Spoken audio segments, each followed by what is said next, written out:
Queridos amigos, queridos irmãos, que a paz do nosso Mestre Jesus esteja conosco neste momento em que mais uma vez buscamos a sua presença amorosa. A nossa reflexão de hoje começa com um texto de Carlos Pastorino, no livro Minutos de Sabedoria, onde ele nos diz o seguinte: não fique remoendo as coisas do passado. Não se deixe prender por mágoas e ressentimentos.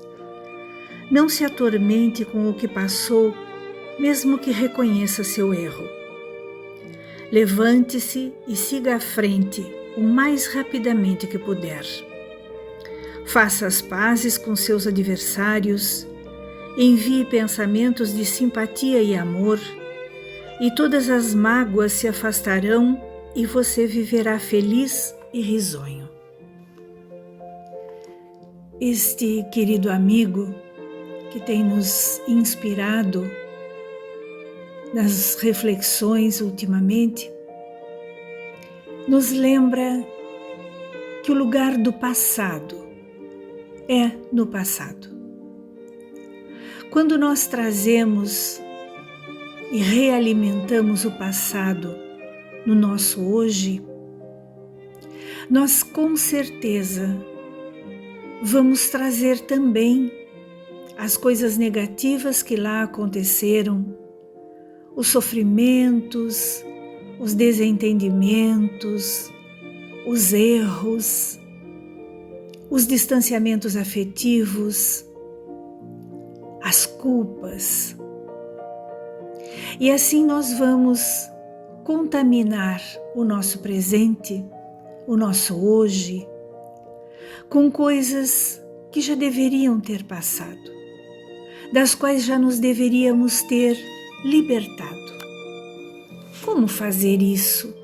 Certamente haverá alguém de perguntar. Se as coisas do passado foram coisas tão marcantes, foram equívocos que geraram consequências tão severas, foram desentendimentos que construíram distâncias tão grandes entre nós e aqueles que amávamos. E nós precisamos pensar em que a doutrina espírita nos ensina a perdoar. O Evangelho de Jesus nos ensina a perdoar. Nós ouvimos falar sobre perdão constantemente, mas nós ainda temos muita dificuldade em colocar em prática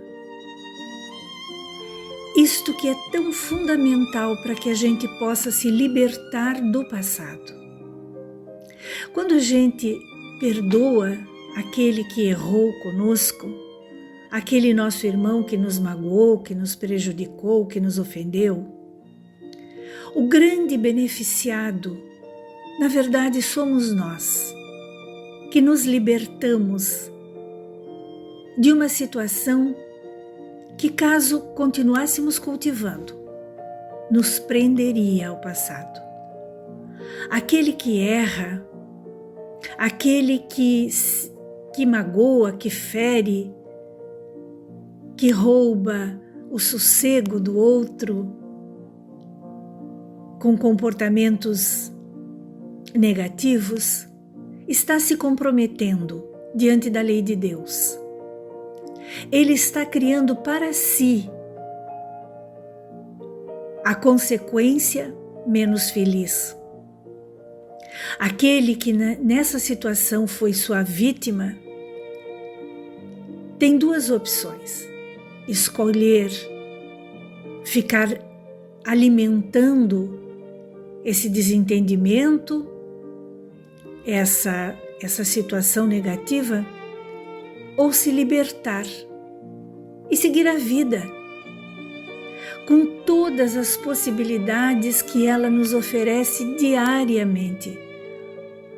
Possibilidades de reconstrução, de refazimento, possibilidades de construir laços afetivos sadios, possibilidades de recomeçar do zero, às vezes, em situações extremas.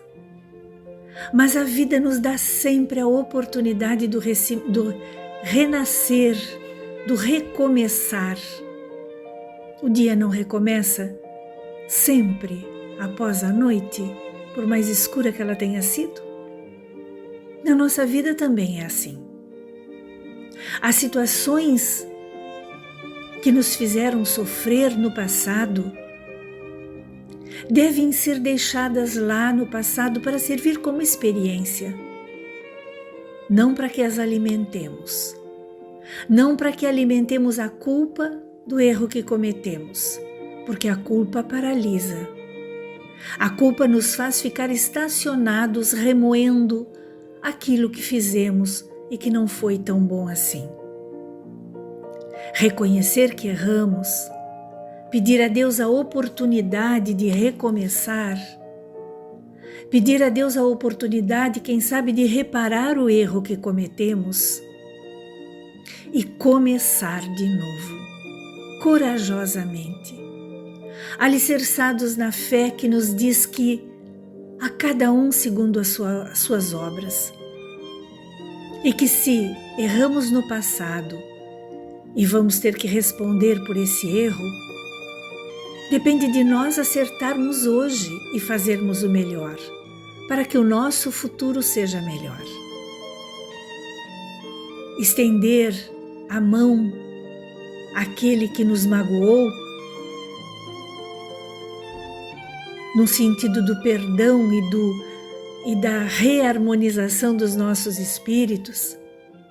Estender a mão àquele a quem prejudicamos, pedindo a ele desculpas, perdão, oportunidade de reparar o nosso erro, são atitudes de quem realmente está se esforçando para crescer, para evoluir espiritualmente. O perdão não pode ser apenas uma palavra bonita, não pode ser apenas uma atitude do outro, precisa ser uma atitude nossa.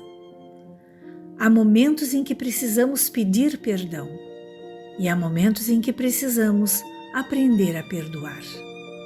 Esses dois movimentos contribuem para a nossa evolução espiritual. Afinal de contas, se o nosso irmão erra, quantas vezes nós erramos também? Jesus no Evangelho nos ensina, quando lhe perguntam quantas vezes deveremos perdoar o nosso irmão, se até 7 vezes, Jesus responde, não apenas 7, mas 70 vezes 7 vezes, querendo dizer que devemos perdoar infinitamente, porque infinitamente nós necessitamos do perdão.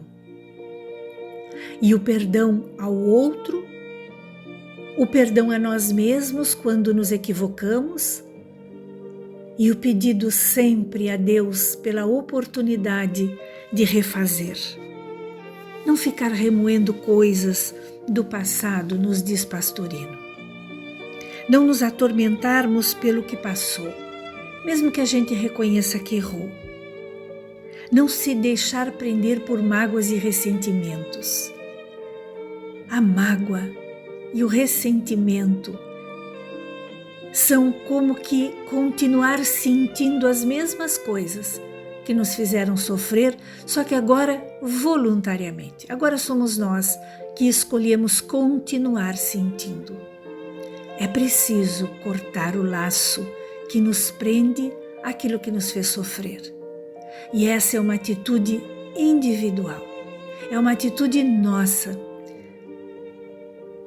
para que a nossa vida flua melhor, para que a nossa vida se torne mais leve, para que a nossa vida tenha mais alegria, mais relações interpessoais sadias, amorosas, alimentadas pela compreensão, pela compaixão, pelo respeito, pela empatia. Queridos amigos, Quantas coisas nos ensina Pastorino nesse texto tão singelo, que possamos refletir sobre ele. É o número 148 do livro Minutos de Sabedoria. Vamos ler de novo, em outro momento, vamos refletir sobre ele, tentando colocá-lo na nossa vida pessoal. Ele é para nós, no dia de hoje, a lição. E nós pedimos mais uma vez a este Mestre bondoso, Jesus, Mestre das nossas vidas, que nos fortaleça, que nos encoraje, que renove a nossa esperança e a nossa fé, para que nós possamos continuar seguindo esta caminhada de autotransformação, de esforço contínuo na prática do bem e do amor. Fica conosco, Mestre amigo. Ajuda-nos, conduz a nossa vida. Fica conosco, é o que te pedimos sempre. Que assim seja.